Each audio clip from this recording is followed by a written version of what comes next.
Hey, it's your guy Tyrrell back with the interviews. In today's video, we're going to analyze Klopp and Guardiola's tactics to break down how Manchester City were able to destroy Liverpool.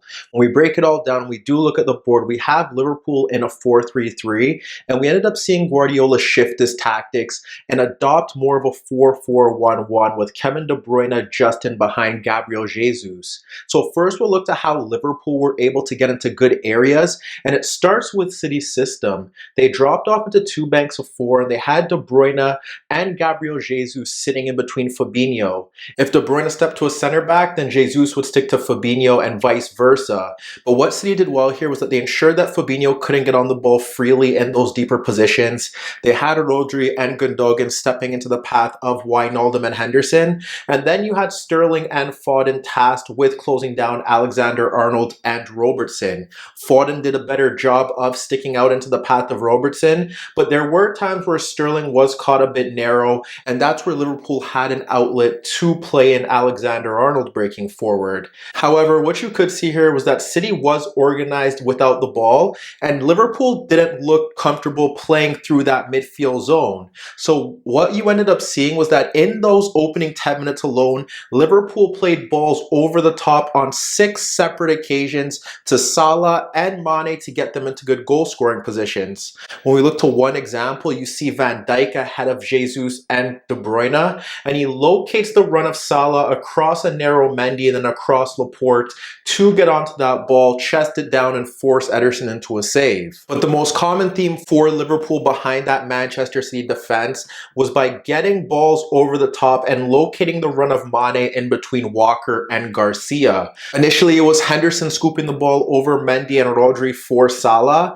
and while Salah located Mane making that run in between Walker and Garcia, his pass was slightly overhit. Trent Alexander-Arnold was able to hit diagonal balls from that deeper right channel zone for Mane breaking in behind, but sometimes his passes were slightly overhit and it allowed Walker to recover. And there was a time where we ended up seeing Henderson in that same zone near the touchline locate Mane making that run between Walker and Garcia, but the ball ended up hitting off Mane's side, and when he tried to play a reverse ball beyond Laporte for Firmino, Laporte was able to clear those lines. So as you can see, in that opening half hour, Liverpool consistently played balls over the top, predominantly for Mane, but Salah did break in on a few occasions as well. And although they were able to bypass City's backline that way, the problem here was that they weren't forcing Ederson into many saves, and the only one that was notable was that early chance from Salah. Meanwhile, when we look to how City were able to get into good goal scoring positions,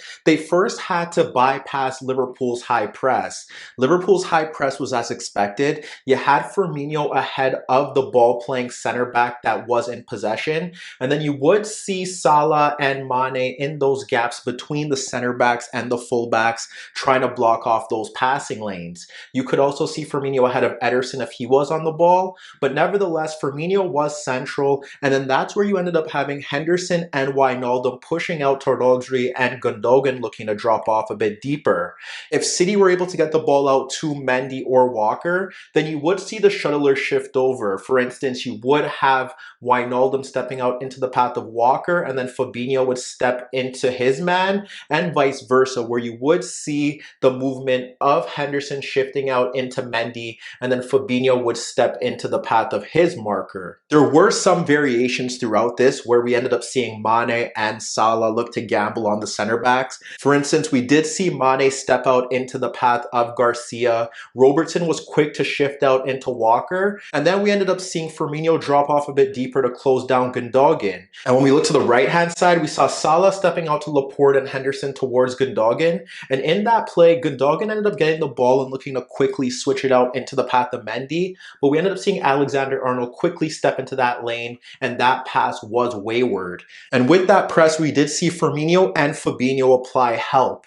You ended up seeing Firmino dropping off to either Gundogan or Rodri Rodri if he could step into that path when they got on the ball. And Fabinho at times would step into either Rodri or Gundogan if he was the closest player towards that marker. However, although City did encounter a few moments where they did look nervy around that box, because they were playing with two holding midfielders, they were able to drop to either side of Firmino to have a 2v1 there, so there was always a passing option for Manchester City.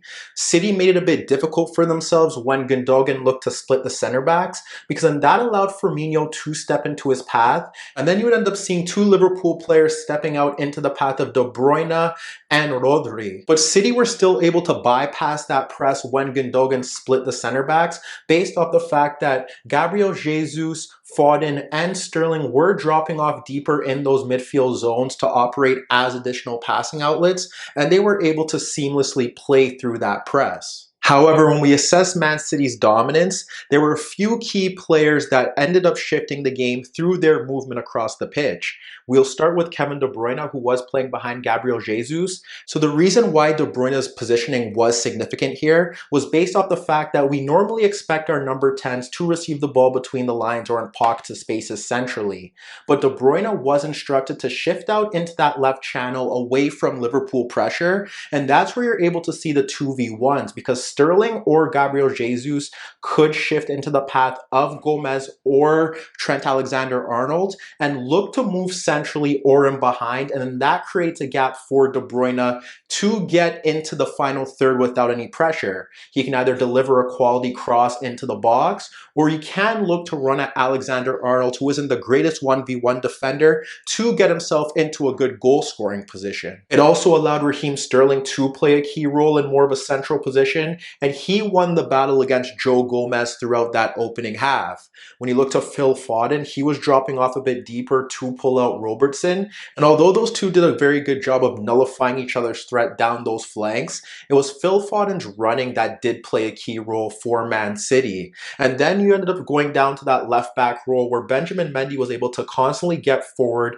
because of Salah's narrow positioning, and that's where you ended up seeing balls being played into him, and he was able to create chances from that left side of the pitch. This time we'll focus on the forward movement of Benjamin Mendy, along with De Bruyne and Sterling getting into advanced positions. It starts with Rodri splitting Wijnaldum and Salah for Benjamin Mendy, and in that move when Mendy receives that ball, you see De Bruyne darting between Gomez and Alexander-Arnold, and Sterling darting between the two center backs. Let's stick with Mendy's influence going down that left-hand side. When we look to another example, it's Gundogan wrapping the ball around Salah for Benjamin Mendy, and you have De Bruyne ahead of Alexander-Arnold, so he can't step out.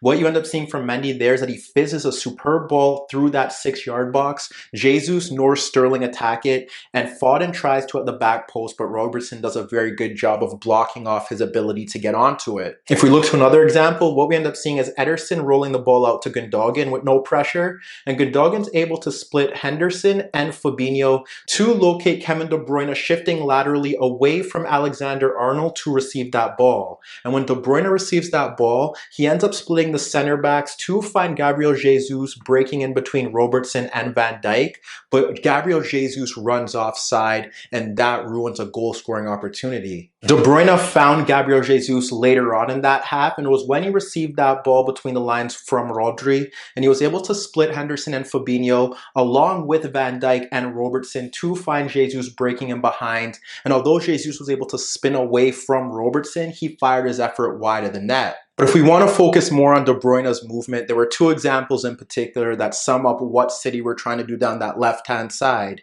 There was the Walker diagonal over Alexander-Arnold, who was tasked with Raheem Sterling, and it ended up seeing Kevin De Bruyne breaking into that left channel freely. And when we look to another example, it stems from Liverpool losing the ball in their own half, and we end up seeing Rodri running at Fabinho with Sterling running across Gomez. With Alexander-Arnold caught higher up the pitch, you end up seeing Kevin De Bruyne break into that space, and when Rodri plays that ball into Sterling, he dummies it for Kevin De Bruyne, who fires a low fist cross through that 6-yard box beyond Alisson, but no one attacks it. Nevertheless, Sterling and Foden played a decisive role in the overall outcome. It was Sterling who won the penalty against Gomez that Kevin De Bruyne eventually converted, and then when you look to the second goal, it was Phil Foden breaking forward in transition, De Bruyne providing the overlapping run, but Foden Foden finding Sterling, who once again beat Joe Gomez to put City up 2-0. And when we look to the third goal, there was more combination between De Bruyne and Foden.